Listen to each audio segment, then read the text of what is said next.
to Taylor versus Serano. I think we'll finish here. Well, we've got two more things. Taylor versus Serano, and then I'll do a gambling update with my results. Taylor versus Serano was one of the biggest robberies I've ever seen in my life. Honestly. I ended up losing a fiver because I put, in the middle of the fight, I think after about 3 rounds, I thought, you know what, I'm putting some money on a draw. I got in on a draw at like 30 to 1. 30 to 1 for Taylor versus Serano to draw. And when the bell went, I thought, wicked, I'm proper in here. This could be a draw. When I heard 95, 94, I thought, okay, still. So I had Serano winning by 2 or 3 rounds. I was the same as the Netflix scorecard, more or less. Even when you factor in the point taken off for headbutting, I don't know how she won that fight. Ever. The only person who looked dangerous all night, Serano was fighting with one eye, and still the only person who looked dangerous was Serano.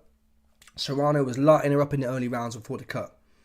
And Serrano's team made a great point. They said, listen, we've only been cut twice in our career. Both of them are Katie Taylor fights. She comes in with, she's a dirty fighter, I'm going to be honest. She's a dirty fighter, and I don't rate her at all, I never have. She's like a slapping machine. She slaps, thrashes.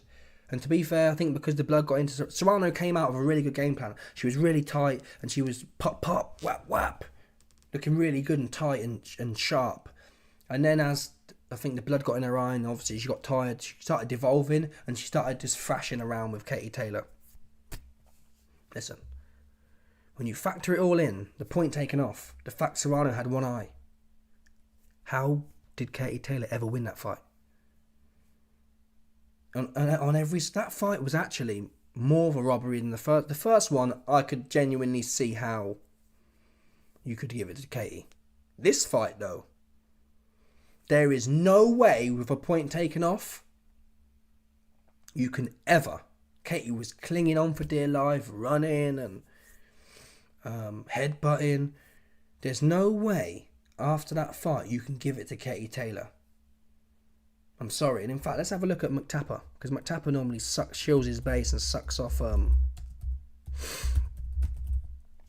He sucks off. Who does he suck off? He sucks off Katie Taylor.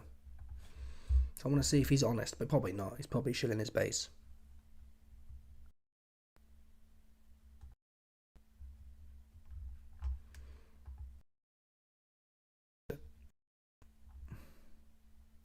Oh wow, Conor McGregor with a bad joke. They are eyeing Pritchard Colon for his next opponent.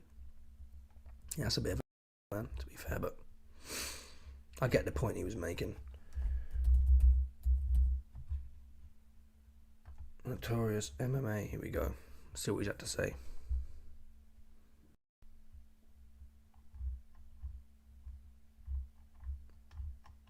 Oh, where is he deleted all his posts? Why do they do? People are estrogenic these days. Why do people say things these days and remove them? It's really gimpy, honestly. It's really gimpy. So yeah, basically, Conor McGregor didn't post about Katie Taylor. Normally saying, oh, well done, you've done for Ireland or whatever else. He did nothing. Tells you a lot about the fight. If Conor McGregor can't shield for Katie Taylor, you know she lost that fight. And that's the bottom line. She's massively over. I've never rated her like that. I don't know how she keeps winning these fights, to be honest. Well, she didn't. That's how she keeps winning. Eddie Hearn's obviously paid the judges handsomely, because there was a big beef between Jake Paul and Eddie Hearn. So Lord Massa Hernstein, he put the judges on. That's the only way you got people. How could not one judge see it for Serano? It's like, what the fuck? How could not one judge see it for Serano? That's proper rigging, that is. I'm sorry. And I like how they did it cutely. They all give it by 1 round. It's like, ooh, just the bare minimum for her to definitely win. Okay. Yeah. Ridiculous. And it's results like that. Well, even if you take out the headbutt, even if you take out the point off, she still lost. So you throw that in there, it's like, they're only 10 rounds as well. So Serano was up a round already. She only got to win half to 5. She at least did that. At least. I can't really remember the breakdown, but she could have won the first 5 rounds until the cut came. I had a win in every round until the cut came. In fact, I remember that, actually. I think it was round 5. In round 5, that was the first. Round 5 was the first round I gave to Katie. I had it 4-1 after 5. So are you telling me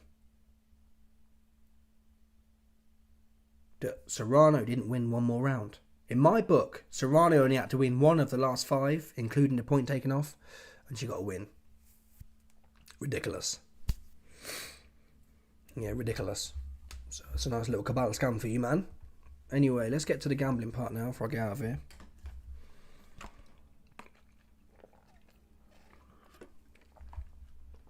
This is the take home for today.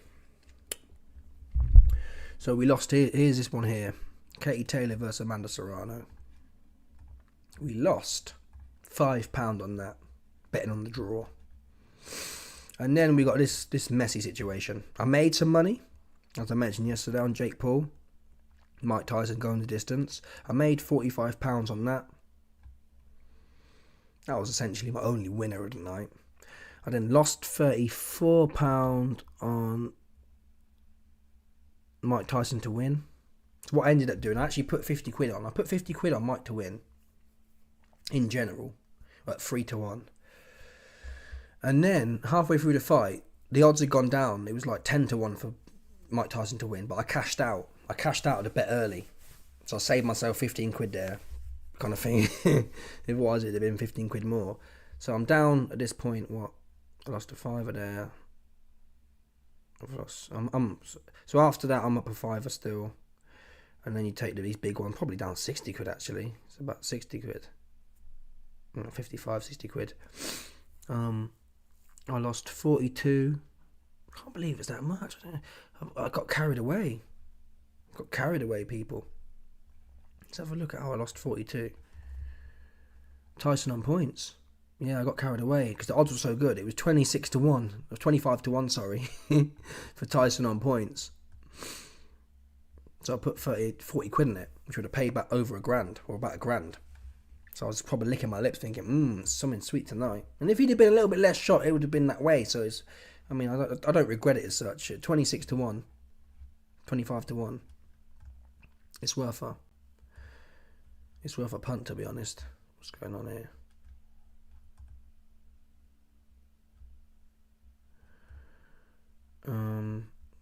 That's a point I need to mention about Chris Bellin-Smith. Chris Bellin-Smith's fighting this weekend. He's a pretty decent underdog. I've put a fiver, I think, or a tenner on him as well, at 2-1 to win that fight. I've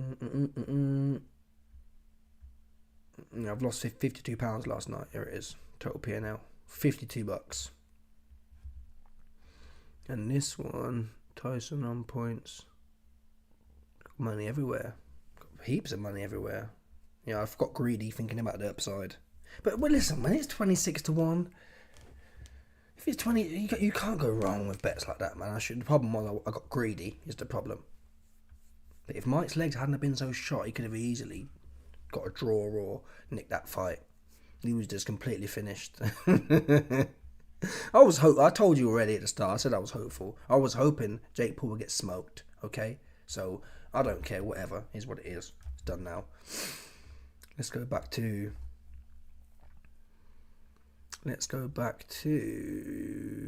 the boxing. To be fair, I don't really gamble often, if that makes sense. It's not like I'm on here every week chasing gambling and trying to... I only bet... Last time I bet before this was, I think, Beterbiev. The last time I bet a decent amount was Beterbiev. And that was, what, a month ago. So I only bet on the big ones. I'll do little bets like this, like Chris Bellin-Smith. I've got what? I've got a fiver at 2.5-1 on Chris Bellin-Smith. So it pays 12 quid. It's just like a little mash, but hopefully we get that through and we've recouped some of our losses for real. Also, I'm gonna put £1 on a draw as well. The draws get me for some reason. I always think, yeah, the draws could work. I'll put some in there and see if it happens, see if it gets activated.